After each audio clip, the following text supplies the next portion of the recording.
Doctor A K. ओझा class में सभी का स्वागत है। एनसीईआरटी की सीरीज बन रही है class 6 to class 12 for all subjects. उसमें पहले हिस्ट्री को चूज किया गया है और हिस्ट्री में क्लास 6 को बनाया जा रहा है और क्लास 6 का आज चैप्टर 9th है और उसका पार्ट 5 बन रहा है। और इसमें हम ये चर्चा करेंगे कि दक्षिण भारत के जो राज्य हैं वहां पर जो सभाएं होती थी, असेंबलीज होती थी, उन सभाओं का क्या नाम था। तो देखिए ये भारत है, देख रहे हैं भारत, और भारत में ही साउथ इंडिया है। तो जो दक्षिण भारत के जो राज्य हैं यहाँ पर सभाएं की चर्चा करेंगे और यहाँ पर जो सभा होती थी उनका कुछ अलग नाम होता था और ये बहुत आप सभी को जानना चाहिए और उसका अलग अलग नाम था और उनका क्या तात्पर्य है, क्या अर्थ है, क्या मतलब है, ये है। तो देखिए यहाँ पर लिख दिया हूँ दक्षिण के राज्यों में सभाएं। और अगर आपके पास एनसीईआरटी की बुक है तो उसका पेज नंबर 93 यानी 93 यानी 93 पृष्ठ संख्या आप ओपन कर लीजिए और देखिए हमने लिख भी दिया है पेज 93 पार्ट 5 और क्लास 6 चैप्टर 9 हिस्ट्री का है। अब देखिए मेरे पास एनसीईआरटी की बुक है और इसका पेज संख्या 93 मैं ओपन कर रहा हूँ। तो देखिए ये आ जाइए टॉपिक पर और बहुत ही इसको समझिए और एग्जामिनेशन में बहुत पूछा जाता है। आज जो कुछ भी मैं पढ़ा रहा हूँ यह क्लास 6 के बच्चों के लिए तो इम्पोर्टेंट है क्योंकि उन्हीं का सब्जेक्ट है और उनके सिलेबस है, लेकिन इसके साथ साथ जो बच्चे कंपटीशन की तैयारी कर रहे हैं, आईएएस का, पीसीएस का, एसएससी का या कोई भी जो एग्जामिनेशंस हैं, चाहे छोटे लेवल का हो या बड़े एग्जाम हो, सभी में क्वेश्चन पूछे जाते हैं। और आज जो चीज मैं बताऊंगा दक्षिण भारत के राज्य के सभाओं के बारे में, यहाँ से तो कई बार क्वेश्चंस या हर बार प्रश्न पूछे जाते हैं, तो इसको जरूर याद कर लीजिए। तो देखिए ये मैं पढ़ रहा हूँ, पल्लव के अभिलेखों में कई स्थानीय सभाओं की चर्चा है। जो पल्लव के, चालुक्य और पल्लव में पढ़ा चुका हूं, तो पल्लव के जो अभिलेख हैं, इंस्क्रिप्शंस हैं, उसमें कई स्थानीय सभाओं यानी लोकल असेंबलीज की चर्चा है। इनमें से एक था ब्राह्मण भूस्वामियों का संगठन जिन्हें सभा कहते थे। तो देखिए कई नाम है, तो एक शब्द आया है सभा। सभा ये है, पूछा जाता है या मैचिंग में आ जाता है। सभा क्या है?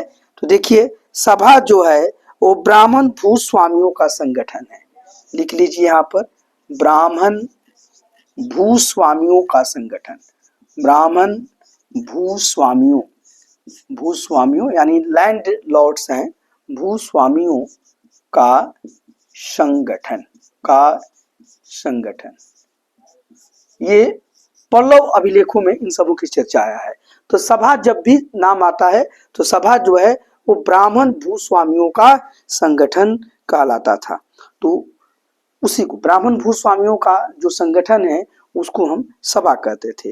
ये सभाएं उप समितियों के जरिए सिंचाई, खेती-बाड़ी से जुड़े विभिन्न काम, सड़क निर्माण, स्थानीय मंदिरों की देखरेख आदि काम करती थी। तो बहुत क्लियर बात है कि ये सभा है और इस सभा का कार्य क्या था। देखिए ये सभा का, ये तो अर्थ में बता दिया और देखिए इस सभा का कार्य लिख लीजिए। तो इसका कार्य क्या है? तो देखिए ये ये सभा, अब ये सभा अपनी उप समिति बनाती थी। ये सभा क्या है? तो ब्राह्मण भूस्वामियों का संगठन है और यह सभा अपनी कई उप समितियां बनाती थी। तो कार्य क्या था कि उप समितियां बनाती थी। उप समितियों या देखिए उप समितियों के माध्यम से, उप समितियों के माध्यम से या उप समितियों के जरिए, माध्यम से ये क्या करते थे? देखिए ये क्या क्या काम करते थे। तो ये सिंचाई का काम करते थे, माध्यम से देखिए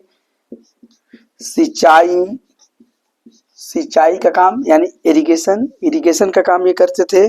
साथ ही साथ खेती बाड़ी से जुड़े विभिन्न काम, इसके साथ साथ खेती बाड़ी, कल्टीवेशन, खेती बाड़ी से जुड़े काम, इसी के साथ साथ ये और भी काम करते थे कि ये सड़क निर्माण का भी काम करते थे। सड़क निर्माण का काम भी यही सभा करती थी और इसके लिए ये उप समितियां बना देती थी, छोटी छोटी समिति बना देती थी। साथ ही साथ मंदिरों का देखरेख, मंदिरों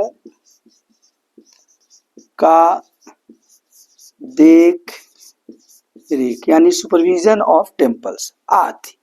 इसके अलावा भी और जो लोकल काम होते थे ये सब करती थी। तो बिल्कुल क्लियर है कि सभा जो है ब्राह्मण भूस्वामियों का संगठन है। यह सभा अपने अंतर्गत कई उप समितियों का निर्माण करती थी और उन उप समितियों के माध्यम से यह सिंचाई का काम करती थी, खेती बाड़ी से जुड़े काम को संपादित करती थी, सड़क निर्माण का काम करती थी, मंदिरों की देखरेख करती थी और भी अन्य लोकल कार्य, स्थानीय काम ये सभा करती थी। तो ये बिल्कुल आपको क्लियर हो गया, इसको आप नोट कर लीजिए। ये बहुत पूछा जाता है कि सभा क्या है, ठीक है, इसको आप नोट कर लीजिए। अब मैं इसको मिटा देता हूँ, इसके बाद कुछ और चर्चा करूंगा। तो इसी तरह से अभी तक आप डॉक्टर ए के ओझा यूट्यूब चैनल को आप सब्सक्राइब नहीं किए हैं तो कर लीजिए, ये आपके लिए बहुत ही यूजफुल है। और साथ ही साथ इसे अपने फ्रेंड्स को भी शेयर कीजिए, आप कमेंट भी कीजिए अगर कोई मन में आपकी बात हो, और लाइक भी कीजिए। आइए नेक्स्ट आइए, सभा के बाद देखिए एक चीज आता है उर, ये बहुत बार पूछा जाता है उर। देखिए सभा है, एक शब्द है उर, ठीक है, सभा तो मैं बता ही दिया, अब उर क्या है ये समझिए। देखिए वहां उर नाम ये पढ़ लीजिए, यह देखिए कि जिन इलाकों के भूस्वामी ब्राह्मण नहीं थे वहां उर नामक ग्राम सभा होने की बात की गई है। तो देख लीजिए कि जहां पर ब्राह्मण भूस्वामी नहीं थे वहां पर उर नामक यह ग्राम सभा होती थी, ठीक है ना। तो उर भी सभा थी, लेकिन यह ब्राह्मणों की संगठन की सभा नहीं थी। तो जिन जगहों पर ब्राह्मण भूस्वामी नहीं होते थे वहां की सभा को उर कहा जाता था। ये बिल्कुल याद कर लीजिएगा कि उर भी एक ग्राम सभा थी, लेकिन यह ब्राह्मणों की ग्राम सभा नहीं थी, और जबकि सभा जो थी वो ब्राह्मणों की ग्राम सभा थी। तो देख लीजिए, यहाँ लिख लीजिए कि ये जहां ब्राह्मण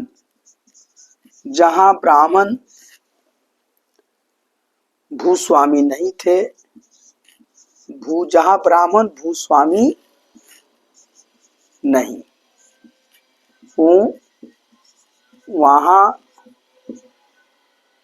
उर नामक ग्राम सभा, होती थी। और फिर यह भी उर नामक ग्राम सभा विभिन्न उप समितियां बनाकर सिंचाई का काम, खेती बाड़ी का काम आदि स्थानीय लोकल स्तर पर काम करती थी, सड़क निर्माण का भी काम करती थी, वो सब काम करती थी जो सभा करती थी। तो यहाँ पर ये ब्राह्मण नहीं थे और सभा में ब्राह्मण नामक भूस्वामी होते थे। इसी के साथ साथ एक और है संगठन का नाम आता है, वह है नगरम। ये बहुत इंपॉर्टेंट है, नगरम, सभा, उर और नगरम। देखिए अब नगरम भी एक सभा थी। अब देखिए बताता हूं कि नगरम व्यापारियों के एक संगठन का नाम था। तो नगरम क्या था? व्यापारियों का संगठन। लिख लीजिए, व्यापारियों जो ट्रेडर्स होते थे, तो ट्रेडर्स के संगठन था, व्यापारियों का संगठन। उर जो था वह व्यापारियों का नगरम जो था वह व्यापारियों का संगठन था, ठीक है, नगरम। और देखिए इन सभाओं पर धनी तथा शक्तिशाली भूस्वामियों और व्यापारियों का नियंत्रण था। इनमें से बहुत सी स्थानीय सभाएं शताब्दियों तक काम करती रही। तो ये जो नगरम था, इस पर ये बताया जा रहा है कि इस पर धनी लोगों का और शक्तिशाली भूस्वामियों का नियंत्रण होता था, और यह व्यापारियों का था। तो तीन शब्द आपको आ गया है, सभा आ गया जो ब्राह्मणों का जो भूस्वामी ब्राह्मणों का संगठन की सभा थी। उर हो गया, यह इसमें भूस्वामी जो होते थे वो ब्राह्मण नहीं होते थे, दूसरे भूस्वामी होते थे, ब्राह्मण को छोड़कर, उसको उर कहा जाता था। एक नगरम था जो व्यापारियों का संगठन था। तो ये तीनों को आप लर्न कर लीजिए और इसको आप याद कर लीजिए, परीक्षा में सभा, ऊर और नगरम से बहुत क्वेश्चन पूछे जाते हैं। अभी प्रतियोगी परीक्षाओं का समय चल रहा है, कॉम्पिटिटिव एग्जाम्स का ये समय चल रहा है, इसमें से क्वेश्चंस पूछे ही पूछे जाते हैं। तो आपका दिन शुभ हो। Thank you.